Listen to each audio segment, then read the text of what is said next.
Shalom, Yahweh, Ba'Hashem Yahushai, Barakatah, to my brothers. Shalom, Yahweh, Shamar Elathan, Ba'Hashem Yahushai, to all my sisters. Ka Halal, La Yahweh, Ba'Hashem Yahushai, Barakah Kwadash. All praise to the Most High in the name of Christ and the Holy Spirit. In the name of the Most High, bless you, brothers. In the name of the Most High, watch over you, sisters. In the name of Christ. This is the second day of the glorious feast day of the Day of Dedication, the Feast of Dedication, where the Greek Empire had basically ransacked the Lord's temple, the Most High's temple, and the army of Israel, a famous brother by the name of Judas Maccabees, how he overcame the Greek army and how he rededicated the temple that the Greeks destroyed. He rebuilt it, the temple of Yahweh, and he rebuilt the altar of Yahweh, and he dedicated the temple and the altar to Yahweh, which was before. And he dedicated a feast to Yahweh for 8 days, because the Most High have given us power to overthrow the Greek army that tried to wipe us Hebrews from off the face of the map. So that's what we're going to be reading about today. The first scripture I'm going to start in is in the New Testament, the book of John, chapter 10 and verse 22. The book of John, chapter 10 and verse 22 in the New Testament.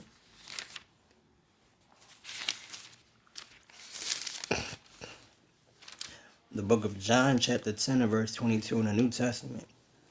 And it was at Jerusalem, the Feast of Dedication. And it was winter. So you have 4 seasons in a year. You got spring, winter, summer, fall. That's 4 seasons in a year. And the Most High power, Yahweh, the God of the Hebrews, he commanded us that we shall proclaim his feast days in their due seasons. I'm going to read it again. And it was at Jerusalem the Feast of Dedication, and it was winter. So the season that the Feast of Dedication shall be celebrated in is the season of the wintertime, which is now, or which is the month of December. The Feast of Dedication, for me, for my observances of how the moon goes through its different phases, it started yesterday. But for other brothers, it started the day before yesterday. But what matters is that we rehearse the righteous acts of our forefathers. That's what matters.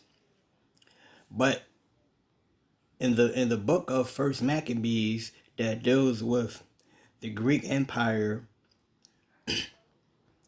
basically taking over the Hebrew people and ransacking the temple and committing all types of abominable, detestable things, and you know what I'm saying, idolatry, setting up idols in the temple and around Jerusalem. First Maccabees, it speaks of the Feast of Dedications as well. So we're going to get that. We're going to get the first book of Maccabees, chapter 9.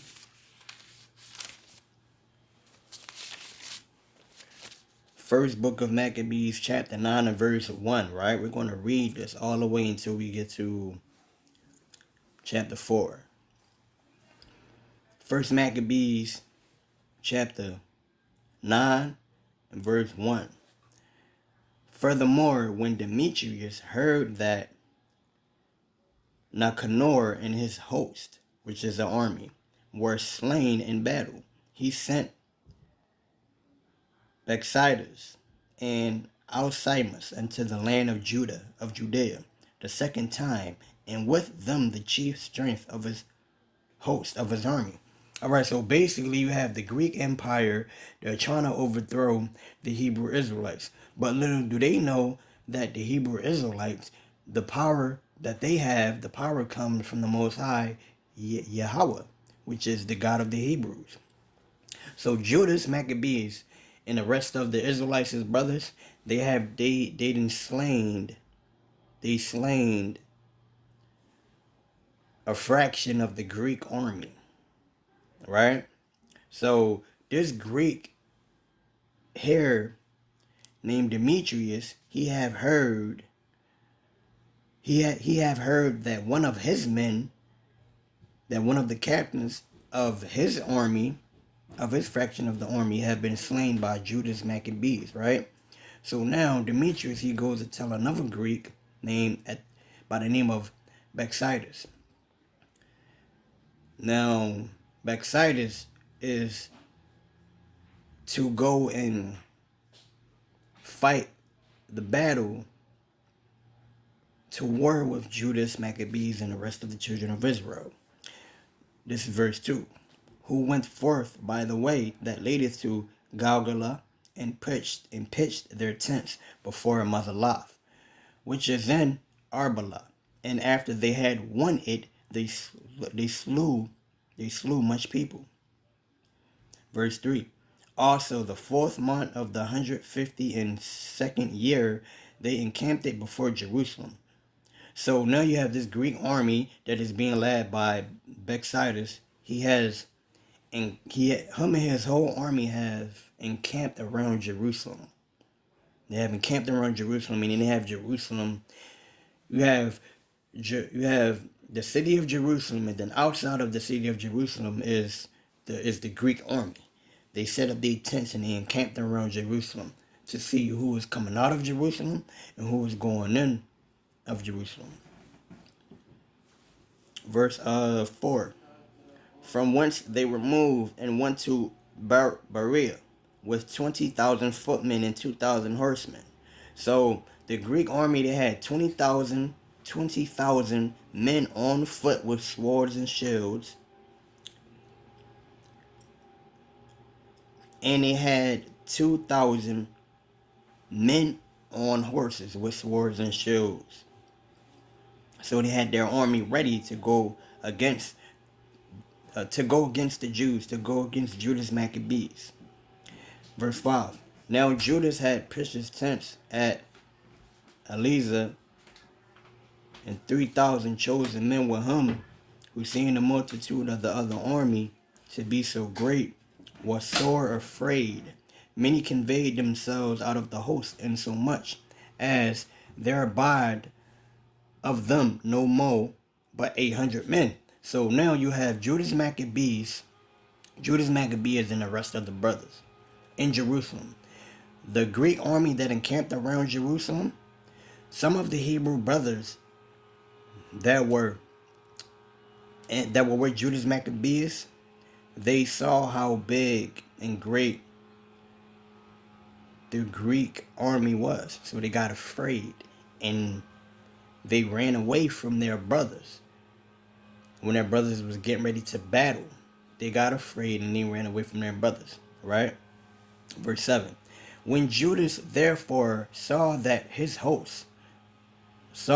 army slept away, meaning that when Judas saw that some of the brothers of his army, they left away because they were afraid, because how big the Greek army were, and that they battled, and that the battle pressed upon him, he was sore troubled in mind and much distressed, for that he had no time to gather them together.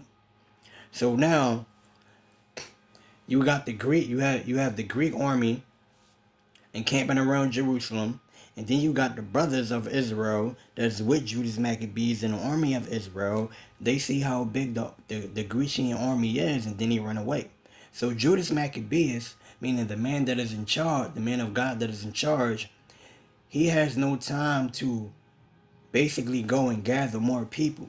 So he can only do what he can do at that moment in the time of battle.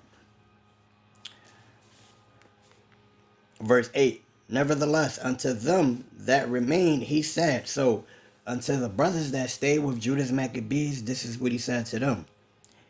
Let us rise and go up against our enemies, if peradventure we may be able to fight with them. Peradventure means perhaps. Judas Maccabeus said to the remaining brothers that was with him, he said, look, let us rise up and let us go and fight let us rise up, let us go and fight our enemies. Let us stand up manfully. Let us go and fight our enemies, because the Lord is going to be on our side, right? Verse 9, but they dehorted him, saying, we shall never be able. Let us now rather save our lives, and hereafter we will return with our brethren and fight against them, for we are but few. So the brothers that were with Judas Maccabeus, they said, look, we can't beat them. They're way more in number than we are. Let us leave. Let us go back to Jerusalem. Let us regather with our brethren, and let us come back and fight the Grecians today. They wanted to leave, right? Verse 10.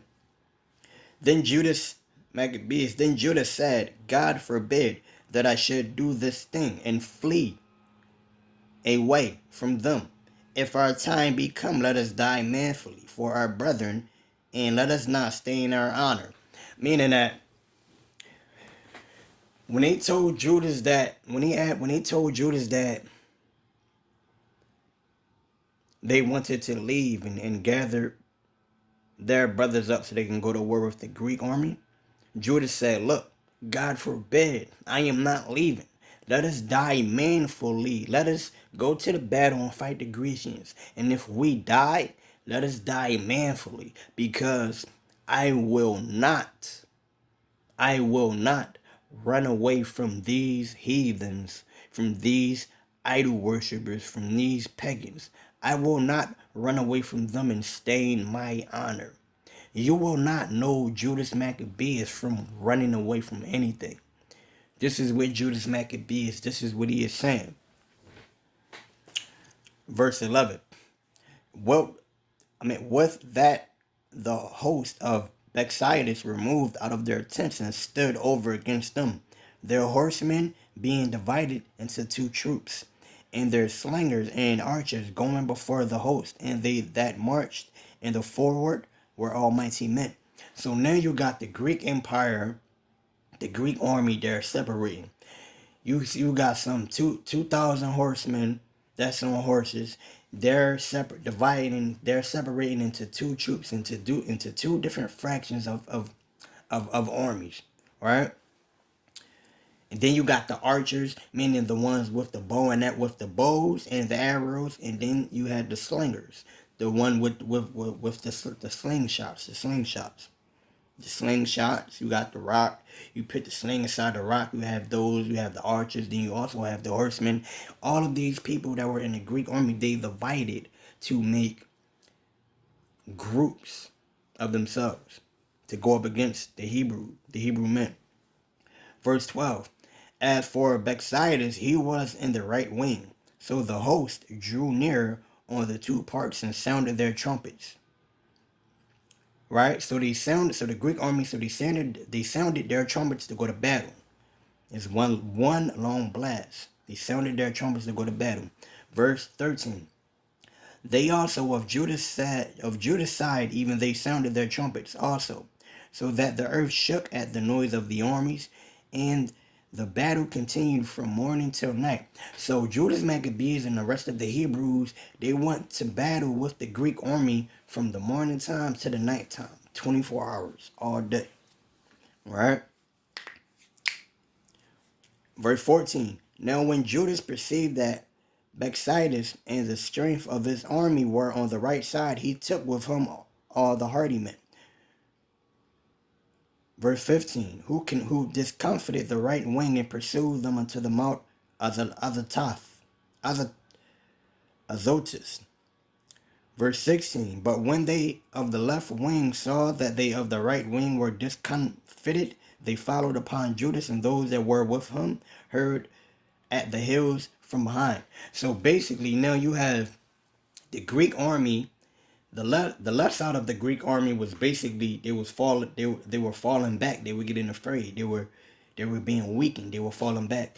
Judas Maccabees and the rest of the Hebrew brothers of the army of the Israelites, they saw that the Greek that the left side of the Greek army was getting weak. So what did they do? They pressed forward on them. They fell on them, right?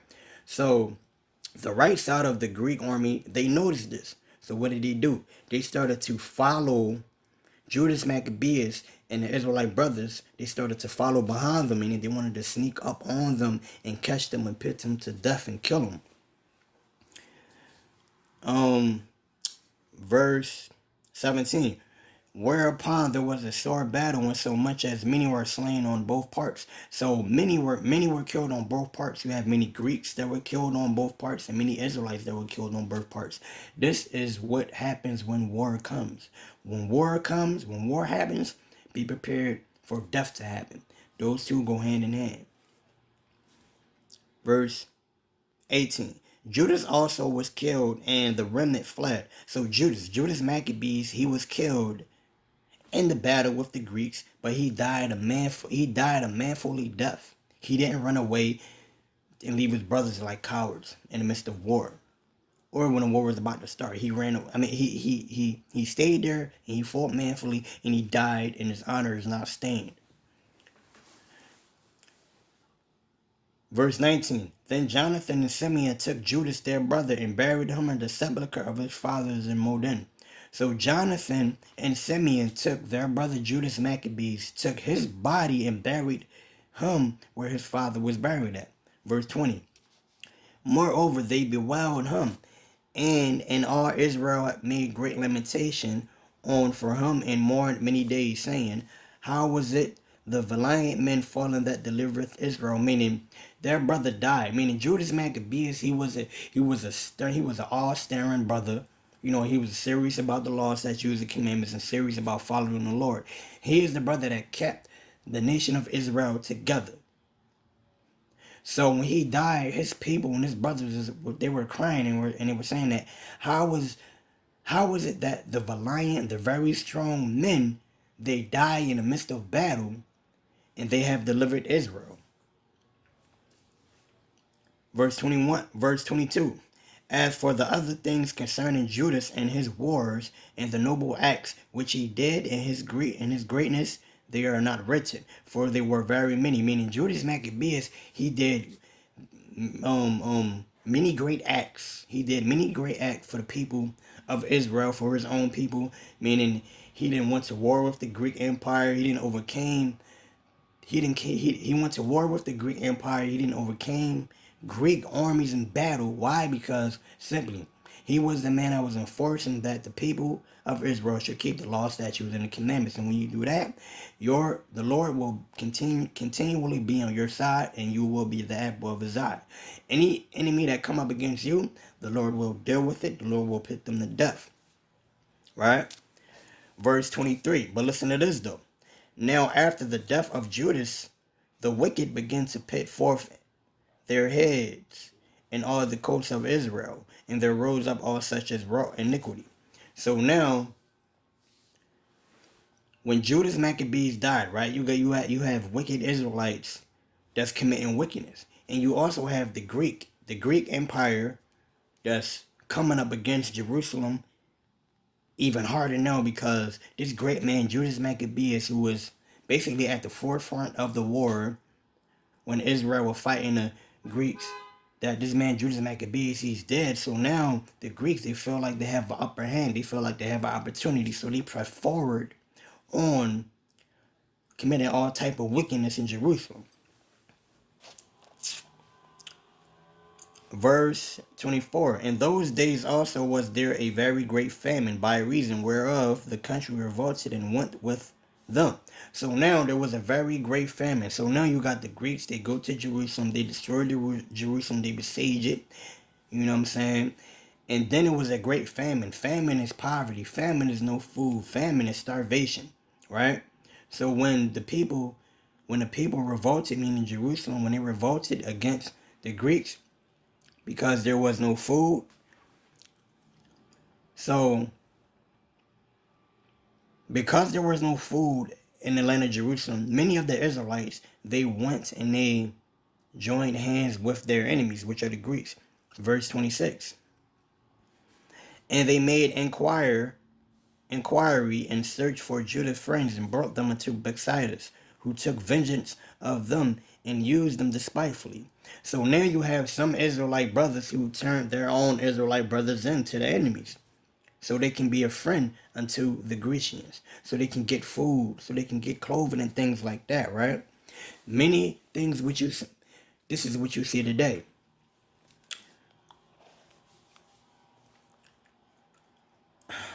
Verse 25. Then Bethsaida chose the wicked men and made them lords of the country. So the wicked men of the Greek Empire, Bethsaida he chose and he made them to have control over Jerusalem, to have control over Israel. Verse 26. Let me see. No, I'm at verse 27. So was there great affliction in Israel, the like whereof was not since the time that a prophet was not seen among them. Meaning there was great affliction in Israel. No food in Israel, people killing each other. The Greeks got power over Israel. It's just total famine and destruction amongst the Hebrew people, because Judas Maccabeus died. He was the one who kept the law, statutes, and commandments in order and kept the people in order. But that's my time. A part 2 is coming. The feast of chaanakah is coming. Shalom.